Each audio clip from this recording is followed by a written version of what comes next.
Lumpkin Road. It'll be Melquan Robinson Jr. Way. The city is working on plans right now to upgrade Fleming Park, including a memorial for Melquan. The street dedication will be Monday at 10 a.m. The city says all members of the community are invited.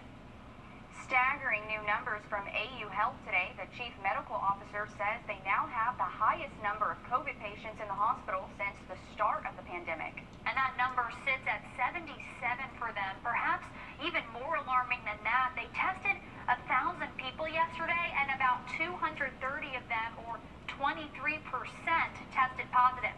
Dr. Poole says that's the highest rate they've ever seen in one day.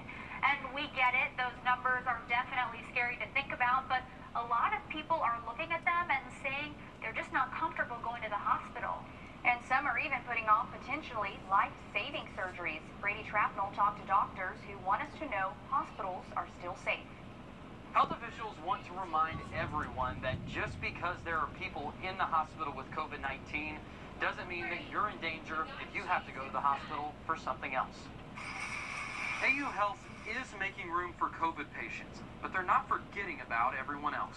We haven't had as significant a decrease in volume as we had back in the March-April time frame. Dr. Cool says that's the good news, but there's many opting out of other procedures like colonoscopies. Not finding out that you have colon cancer is not in your best interest, and it is perfectly safe to get those procedures done right now. So we tell folks still do the right thing. Listen to your body. Don't ignore needs. Dr. Mac Bowman, a cardiologist at University Hospital, says he's seeing disturbing consequences. It's something that had been stable or could have remained stable not only made you more at risk from that entity, but it puts you at more risk if you get COVID. Local hospitals are taking many precautions, including isolating COVID treatment areas and requiring masks. AU is testing everyone before surgery. Actually, coming to the hospital is safer than a trip to the grocery store. And yes, it's safe to go to the emergency room if you need it, but canceling an appointment isn't always a bad idea. In some cases, those are appropriate, and again, we evaluate every single case to make certain that we can provide the highest level of care. Both AU and universities say to talk to your doctor before making any cancellations. They say that some appointments can be done through telemedicine if that makes you more comfortable. Reporting in Augusta, Brady Trapnell on your side. And AU says they're having to cancel some elective surgeries, but their outpatient services are running at about 90% normal.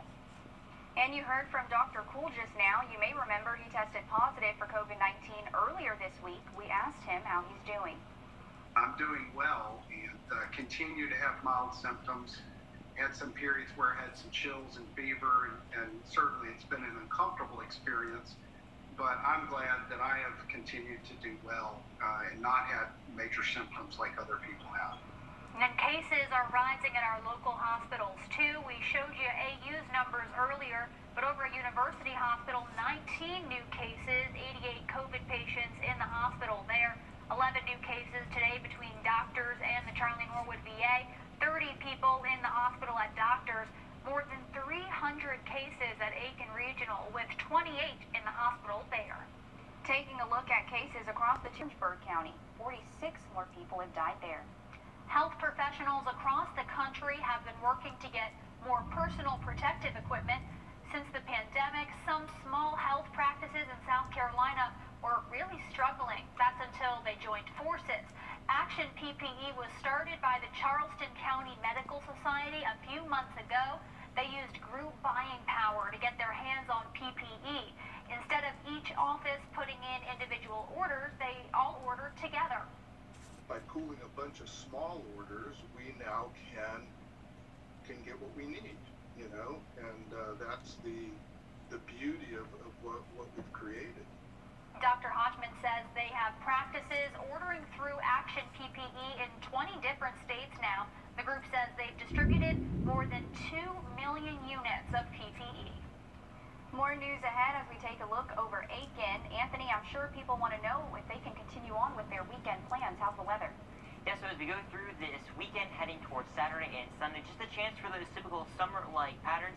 as we look at I-20 in Grovetown, some of those ominous skies as we're looking toward Augusta with some of those thunderstorms off there into the distance. We're seeing our temperatures right around 84 degrees here in Augusta, really cooling down with all of that rain that's out there. It's still sticky, our dew points into the mid to lower 70s and feeling like at 90 degrees if you're heading out the door. We've seen a lot of thunderstorm activity over the last few hours really popping up with all those outflow boundaries that are out there. If you take a closer look, we do see those outflow boundaries kind of coming together there. That could lead to some additional showers. Much more on those showers coming up in about 10 minutes. All right, thanks, Anthony. We're less than 2 weeks away from when some of our local students are going to head back to class. That's right. Plans right now call for these schools on your screen to return to face-to-face classes starting August 3rd.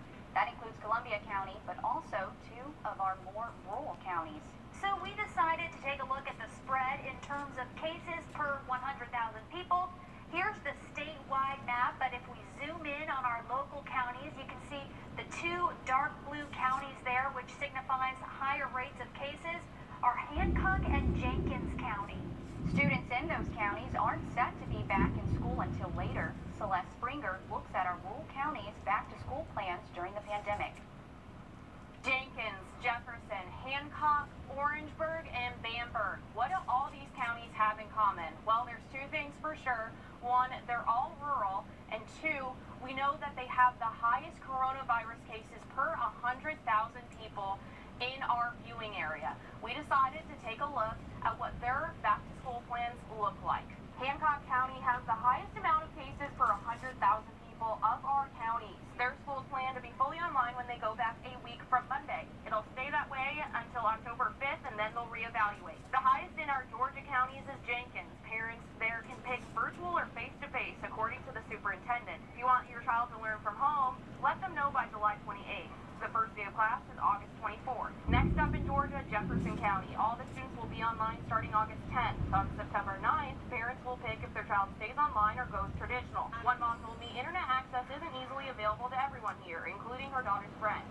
Several of her friends that will be coming to my home to use the internet and do their classes online. She says it's a problem rural school districts need to keep in mind. The biggest thing is the internet. If they're going to do the virtual, making sure these kids have access to it. Looking at South Carolina, high case numbers in Bamberg County. District 1's first day is August 17th. They say the plan will be released over the next 2 weeks. Bamberg District 2 is also hammering out their plans. And in Orangeburg County, every student will start virtual. K through 8 begins August 24th, and high school starts August 31st. And as of now, the district says students will be able to return face-to-face starting September 14th. As we're all learning, back-to-school plans can change very rapidly. So that being said, we're going to be keeping tabs on all these counties' plans. In Jefferson County, Celeste Springer on your side.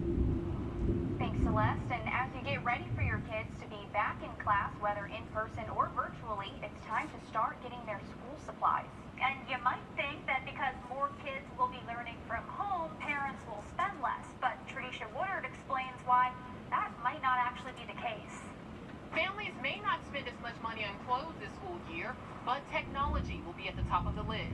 This pandemic is expected to boost school sales, and parents are now starting to feel the heat. You know, money's tight right now. For some parents, back-to-school shopping this year means digging a little deeper in their pockets. We already have a good computer, and we've had to get her an iPad, and, all that kind of electronic stuff. According to the National Retail Federation, school sales in 2019 were over $80 billion. But this year, they're expecting that number to reach over $100 billion. Jeff Carney is the Associate Superintendent of Columbia County Schools, and he says the schools will be providing laptops for those in need, but they're highly recommending parents to buy students their personal devices. If a student does not have one, we can loan them one. But the deal is, whether they're at home or especially if they're at school, they get passed around. He says it's not only a sanitation issue, but there's a shortage on technology. Items they can normally get in 1 month is now delayed 150 days, which makes it easier for parents to go in stores and purchase items. We have 19% or 20% of our kids learning from home. A lot of those will ask to check out a device. We have a lot of devices being checked out, which means they're not going to be at school for other people to use. He says he wants this semester to run smoothly for both students and parents, and this means spending wisely. what you could spend on a pair of sneakers, you could get like a Chromebook for. For students who will be doing virtual learning, the virtual open house where students can meet their teachers and get their schedules will be starting next week.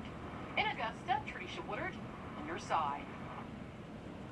And a special school supply, thousands of students in South Carolina will get mobile hotspots and a monthly internet service. The State Department of Education is giving those out to at least 100,000 households with limited internet access. Paperwork is being sent to all school districts and will be there by this Monday.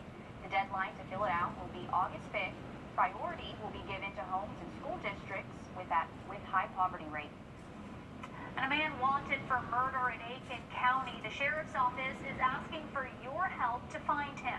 Daquan Lee is accused in a shooting from back on May 4th on Old Jackson Highway. Deputies say 3 men shot into a car where Christina Cuttery was inside. They drove off and Cuttery later died. Lee is also wanted for another shooting from back in October. The woman accused in the death of her young son goes before a judge today. Jasmine Camp was denied bond, the judge saying there's concern she has no ties to Augusta. Camp faces murder and child cruelty charges in the death of her son, 12-year-old Derek Camp. The prosecution claims Camp's story of what happened just kept changing. They also say Derek had 150 wounds all over his body. But the defense says Clarence Brown is responsible. He's Camp's boyfriend. He's also behind bars. His bond was denied just last month. And another bond hearing today, this one for a woman facing more than a dozen charges, including DUIs, after a crash that killed an 11-year-old girl. Aubrey Newsome asked for bond because she's pregnant and is due next week.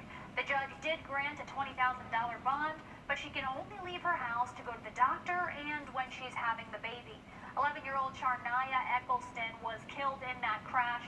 The prosecution says after the crash, Newsome tried to drive off, but later crashed again. Checking in on the James Brown mural coming up in downtown Augusta. Excited for that. Very excited to see that for sure. That was the one I voted for, so I'm really proud that that's up there. We're seeing some thunder and lightning in the Bobby Jones in downtown Augusta. 4 or 5 strikes of lightning so far. Risk for more showers as we continue on through this evening. Details coming up in that full forecast. Well, kids could be wearing masks in schools this semester, and a doctor says you should prepare your kids now. We'll tell you what to do and what not to do as kids head back to school. And most importantly, we will help you get the most money you deserve. If you've been injured, call me now. Parents, we know a lot of you are still struggling with the school decision. Should I send my kids or keep them home? And then, of course, there's the question of masks. We know they're important for adults, but should children wear them? RI Team's Meredith Anderson checked in with a local expert for a crash course on what to do and what not to do. If you would have told me a year ago I would be buying face masks to go along with my daughter's school supplies, I might not have believed you. But here we are, talking about back to school in a pandemic. The same pandemic that sent kids home in March, teachers parading through neighborhoods, and graduates getting diplomas via drive-through ceremonies. We called it the new normal, but it wasn't normal. And as much as we'd all hoped things would be back to normal now, they're not. What is the most important thing parents can do to prepare their kids to go back to school? I think they have to make mask wearing a part of life. So when you leave the house, you're leading by example because everybody's putting on their mask. Dr. April Hartman is the Chief of General Pediatrics and Adolescent Medicine at the Medical College of Georgia at AU. Not everyone leaves the house on a regular basis. Case in point, I'm working from home again. A lot of you are too. So a field trip might be in order. If you haven't been taking them out, I would recommend going someplace where masks are required. That way, kids get used to wearing one and to seeing other people wearing one. Dr. Hartman says what might help them the most, though, is to explain why we wear one. Not to scare them, just to make them care. Most kids really have soft hearts and they're willing to do it. They don't like to see other people hurt. They're very compassionate. And so if they see us doing it and they understand why we do it, then they're usually willing to go along with it. They might also be a lot more willing if you can make it fun. Dr. Hartman suggests suggests letting kids pick out their own masks or even let them make some. In the meantime, she says you need to check in with your child's pediatrician. And a lot of people are offering virtual visits, so if your kid gets sick and you're like, oh, he has a cough, should I send him to school? I don't know. If you can just real quick go on your app and meet with your doctor and say, hey, you know, that's great. Or check office hours before school or how they'll handle a possible case. Dr. Hartman says it's also important to remember kids get sick. It happens. I don't care what it is. If it's not COVID, it's strep, it's flu, it's whatever. Kids are going to get sick. It happens. Kids tend to get sick 6 to 8 times a year. That's almost once a month that they're going to be sick when they're in school. The difference? We know a lot about those other things. There's still so much to learn about coronavirus. But back to masks. Are you worried maybe your child will be touching his or her face a lot because of them? Well, chances are they will be. And that's why Dr. Hartman says social distancing has to go along with this. That way, after they touch their own things, then they touch their face. So they're not really spreading anything. It's also important masks fit properly. A lot of kids, especially high schoolers, are between mask sizes. Adult ones are too big, youth ones are too small. Make sure you are finding a solution, whether it be replacing the ear straps or getting ones that tie in the back. All right, Anthony, we're taking a look at weather now, and we've almost made it to the weekend. That's very exciting. Almost there. What can we expect? Well, as we're going out the door this evening to pretty much get into the weekend, we're already seeing some of those isolated showers and thunderstorms. Look behind me, I-20 in Grovetown, very ominous skies. We look toward Augusta, you can see some of those rain shafts there where it's a little bit whiter than the background color. You can see some of those showers coming down. We've even seen a couple strokes of lightning out there too. Our temperatures in Augusta, 84 degrees. That rain really cooling everything off. It still feels sticky though, with our dew points into the lower 70s. Now as we continue on through, looking at Doppler Max radar, we see some of those isolated showers, primarily south of I-20 in the Augusta area, but really starting to fill in over the last couple of frames there. And as we move just to the north, going through northern sections of Aiken County, just to the north of I-20, you can see these two outflow boundaries really coming together there. So I'm anticipating some of those showers really to pop up in the next 15 to 20 minutes. So definitely keep an eye on that if you live on the Edgefield and Aiken County line. As we look at the rest of the CS array, plenty of showers south of Burke County, going through parts of Millen, just to the north of Millen, going through Louisville, as well as all the way down in Wrightsville too, seeing some of those isolated showers. That will continue over the next few hours, but luckily the severe threat is going to be on the lower side. Just a chance for, again, those isolated showers. An isolated severe storm possible in northern and eastern portions of the CS array as well, but other than that, we're going to be in good shape. Temperatures slowly starting to drop now, where we're seeing some of that rain.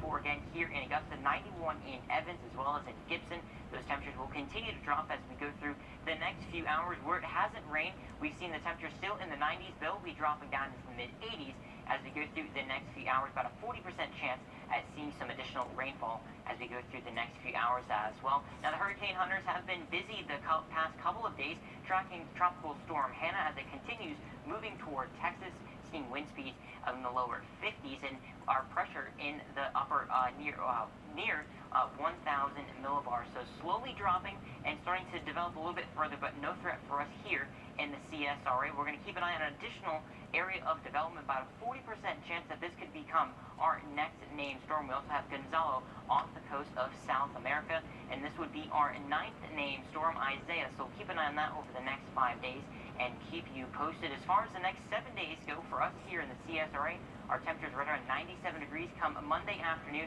About a 30% chance at seeing some isolated showers, but it's going to be feeling like summer with dew points in the 70s and temperatures in the mid-90s.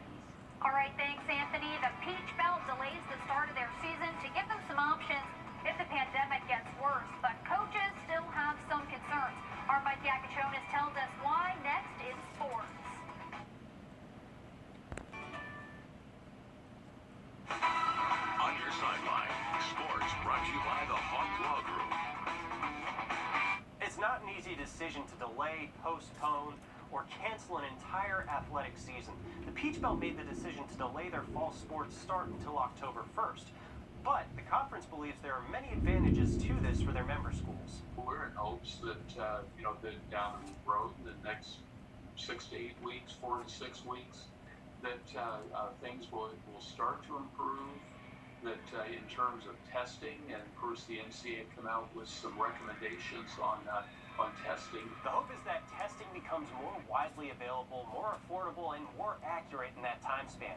Even with the optimism, not every program will be that lucky. We're super fortunate here at Augusta University to have, all the access to, quick turnaround tests and mass testing and things like that. Another challenge is scheduling. Almost 40% of Division II schools have announced they have either canceled or postponed their fall seasons to January. That takes away the primary reason students pursue athletics. These kids, they're coming to play college volleyball, to play games. And we want to have enough games for them to play, but the NCAA has already reduced us to 20 play dates, but most people aren't even close to 20. On top of that, there isn't a singular standard for testing or protocols yet. The NCAA meets on August 4th. The meeting could provide clarity or could just as easily move the fall sports season around.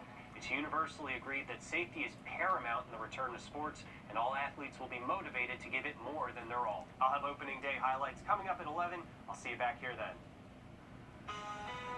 All right, thanks, Mike. We're seeing a lot of lightning out there in the Augusta area. This is going to be moving to the north. One more check of that forecast coming up after the break. Agent for details.